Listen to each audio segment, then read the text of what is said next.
यह कहानी एक गरीब मोची लड़के की है जो अपनी मेहनत और ईमानदारी से महल तक पहुंचता है। उसे एक शहजादी से शादी होती है और बाद में पता चलता है कि वह एक खोया हुआ शहजादा है। अयान तख्त पर बैठकर भी अपनी जड़ों से जुड़ा रहता है और अपनी सादगी, हुनर और सच्चाई से राज करता है। यह कहानी यह सिखाती है कि असली ताकत तख्त पर नहीं, दिल में होती है। तो चलिए कहानी शुरू करते हैं।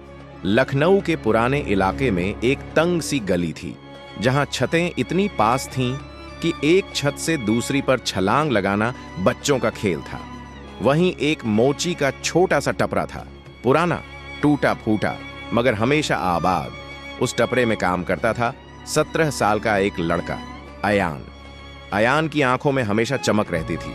उसकी उंगलियां जितनी तेजी से फटे जूतों को नया रूप देती, उतनी ही जल्दी वो ग्राहकों के चेहरों पर मुस्कान ले आती। लोग कहते, इस लड़के के हाथों में जादू है, मगर अयान बस मुस्कुरा कर रह जाता।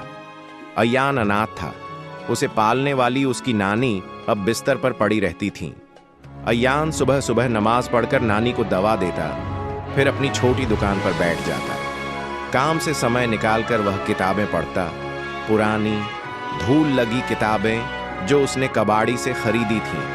इतिहास, भूगोल, शायरी, विज्ञान, जो भी मिल जाए। एक दिन की बात है, शहर में एक बड़ी सवारी निकली। हाथी, घोड़े, बैंड बाजे और सज धज। लोग कहते, शहजादी सारा बेगम का जन्मदिन है। आज राजमहल के बाग में आम लोगों के लिए भी मेला लगा है। अयान ने नानी की इजाजत ली और अपनी पुरानी चप्पल पहनकर मेले की ओर चल पड़ा। उसे क्या पता था कि यह मेला उसकी किस्मत की तस्वीर बदल देगा।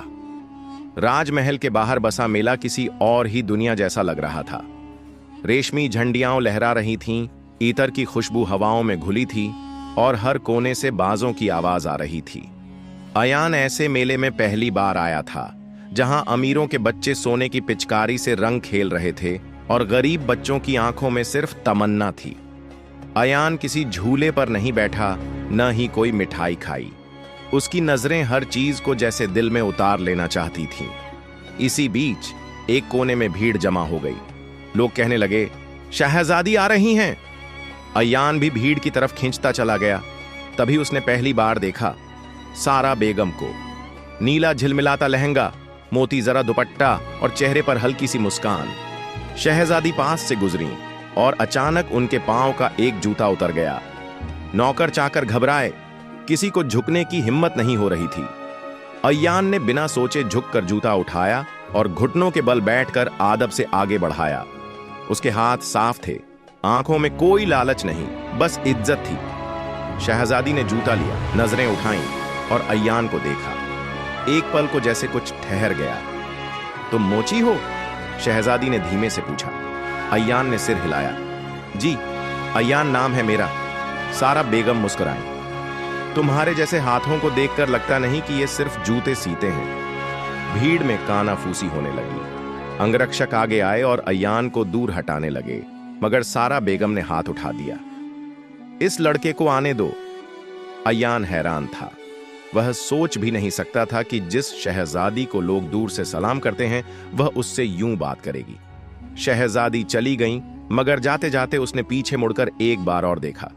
अयान वहीं खड़ा रह गया, एक उलझन, एक मुस्कान और एक सवाल लिए।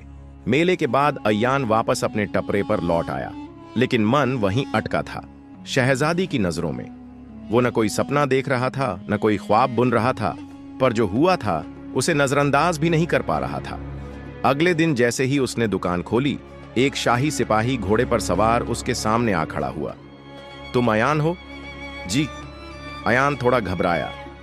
शहजादी सारा बेगम ने तुम्हें बुलाया है, अभी महल में। गली के बच्चे चौंक गए, दुकानदारों की आंखें फैल गईं। मोची लड़का महल जाएगा? अयान ने नानी से इजाजत ली, अपने सबसे अच्छे कपड़े पहने, जो भी थोड़े साफ सुथरे थे, और महल की तरफ चल पड़ा। महल का दरवाजा इतना ऊंचा था कि वो खुद को छोटा महसूस करने लगा, लेकिन दिल में एक सुकून था। कुछ गलत नहीं किया, बस सच्चा रहा। राजमहल के अंदर जब अयान पहुंचा तो वहां एक सुनहरी छत के नीचे शहजादी खुद बैठी थीं। उनके पास कुछ दस्तकार, कुछ बुजुर्ग और कुछ किताबें खुली रखी थीं। अयान, शहजादी ने कहा, मैंने तुम्हें इसलिए बुलाया है क्योंकि मैं एक खास काम करना चाहती हूँ। महल में एक नया कक्ष बनवाना है जहां सिर्फ हुनरमंद और काबिल लोग बैठे। मैं ऐसे लोगों की तलाश में हूं जो सच्चे हों, मेहनती हों और दिल से बड़े हों। अयान कुछ समझा नहीं। मैं एक सवाल पूछना चाहती हूं, शहजादी बोली। तुम इतने हुनरमंद हो तो क्या कभी सोचा कि राजमहल के जूतों की मरम्मत तुम क्यों नहीं करते? अयान ने सीधा जवाब दिया, क्योंकि किसी ने कभी मौका नहीं दिया। शहजादी मुस्कुराई। अब मौका मिला है। कल से तुम हमारे दस्तकारी विभाग में काम करोगे। पहले सिर्फ जूते, फिर शायद कुछ और। अयान की आंखें भर आईं। ये नौकरी नहीं थी, ये इज्जत थी, और इज्जत कमाने के लिए उसने हमेशा मेहनत की थी। उसे क्या पता था कि ये छोटा सा फैसला उसकी जिंदगी की राहें ही नहीं, उसका मुकद्दर भी बदल देगा। अब अयान हर सुबह समय पर महल पहुंचता। दस्तकारी विभाग में उसे सबसे पहले पुराने, फटे और खास मौके के लिए रखे गए जूतों की मरम्मत सौंपी गई। कुछ कारीगर उसकी हिम्मत पर हंसते, कुछ नजरअंदाज कर देते। मोची गली से आकर महल में क्या कर पाएगा? मगर अयान ने किसी बात का बुरा नहीं माना। वह अपने काम में ऐसा डूबा रहता कि बाकी सब भूल जाता। दिन पर दिन उसकी मेहनत बोलने लगी। जूतों में ऐसा आराम, ऐसी सफाई और वैसा सौंदर्य किसी ने पहले नहीं देखा था। कुछ हफ्तों में ही बात पूरे महल में फैल गई। जो शहजादी की नजरों में आया है, अब सबकी नजरों में चढ़ रहा है। एक दिन सारा बेगम खुद दस्तकारी विभाग आई। सबने झुककर सलाम किया। कहाँ है अयान? अयान थोड़ा घबराया मगर सामने आ खड़ा हुआ। तुमने जो शाही महफिल के लिए जूती बनाई थी, शहजादी ने कहा, वो मेरे अब्बा बादशाह सलामत ने पहनी। उन्हें इतनी पसंद आई कि उन्होंने पूछा, कौन है वो जो दिल से काम करता है? अयान चुप था, कुछ बोल नहीं पाया। शहजादी ने आगे कहा, मेरे अब्बा तुमसे मिलना चाहते हैं। इस बार पूरे विभाग में सन्नाटा था। अयान उस दिन के बाद महल में सिर्फ एक कारीगर नहीं रहा, उसे शाही दस्तकारी सलाहकार बना दिया गया। इतनी छोटी उम्र में इतनी बड़ी जिम्मेदारी। लोग हैरान थे। एक मोची का लड़का जो गलियों में खेलता था, अब दरबार में अपनी जगह बना चुका था। मगर अयान अब भी वैसा ही था, वही नमाज पढ़ने वाला, नानी की सेवा करने वाला और अपने काम से प्यार करने वाला। और सारा बेगम, वो अब हर दूसरे दिन दस्तकारी विभाग का हाल पूछने आने लगी थीं। शायद सिर्फ काम के लिए नहीं। अयान की जिंदगी अब पहले जैसी नहीं रही थी, मगर उसकी फितरत नहीं बदली। वो अब भी नमाज के बाद नानी का माथा चूमता, रास्ते में किसी बूढ़े का बोझ उठाता और दुकान के सामने खेलते बच्चों को चुपचाप जलेबी खिला देता। महल में उसकी इज्जत बढ़ गई थी। बादशाह सलामत को उसका काम पसंद था, सिर्फ इसलिए नहीं कि वो हुनरमंद था, बल्कि इसलिए कि उसमें घमंड नहीं था।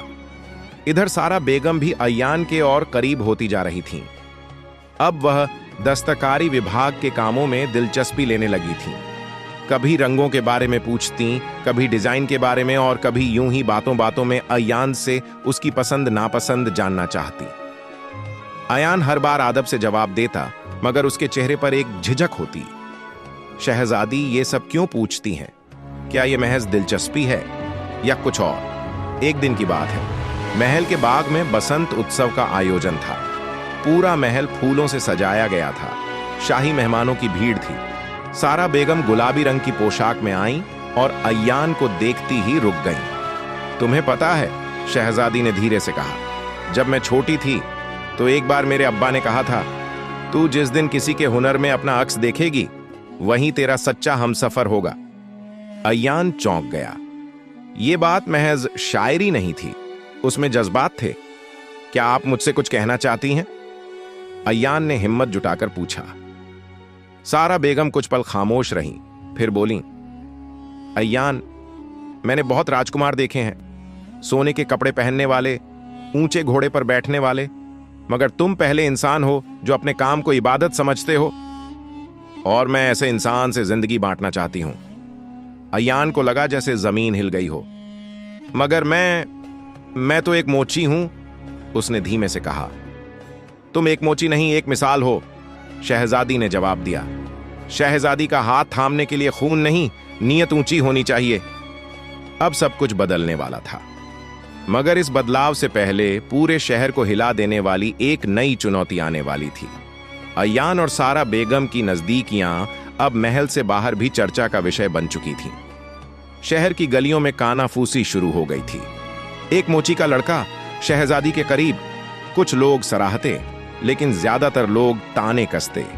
महल के अंदर भी माहौल अब वैसा नहीं रहा। वजीर आजम, जो बादशाह का खासा खास था, इस रिश्ते से नाखुश था। अगर एक मोची को शहजादी का दामाद बना दिया गया तो हमारा राजमहल क्या आम बन जाएगा, उसने बादशाह से कहा। बादशाह सलामत खुद भी सोच में पड़ गए। अय्यान से वे खुश थे, मगर वो राज परिवार की परंपराओं के भी रक्षक थे। इसी बीच एक दिन महल में हंगामा मच गया। शाही खजाने से कुछ नायाब गहने गायब हो गए थे, वो गहने जो शहजादी की शादी के लिए रखे गए थे। वजीर ने तुरंत अंगुली उठाई।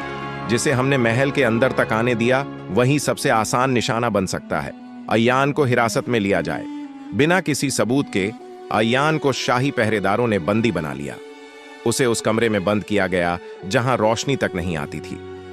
नानी को जब यह खबर मिली तो उन्होंने हाथ उठाकर दुआ की, या अल्लाह, मेरे बच्चे की सच्चाई को बेनकाब कर, तू ही गवाह है उसकी मेहनत और ईमानदारी का। उधर सारा बेगम गुस्से से कांप रही थीं। जिस पर सबसे पहले शक किया गया वो सबसे भरोसेमंद इंसान था। ये इंसाफ नहीं है। उन्होंने दरबार में ऐलान कर दिया, अगर अय्यान दोषी साबित हुआ तो मैं खुद अपने फैसले से पीछे हट जाऊंगी, लेकिन अगर वो बेकसूर निकला तो उसे रोकने वाला कोई न होगा। सारा बेगम ने खुद जांच शुरू करवाई।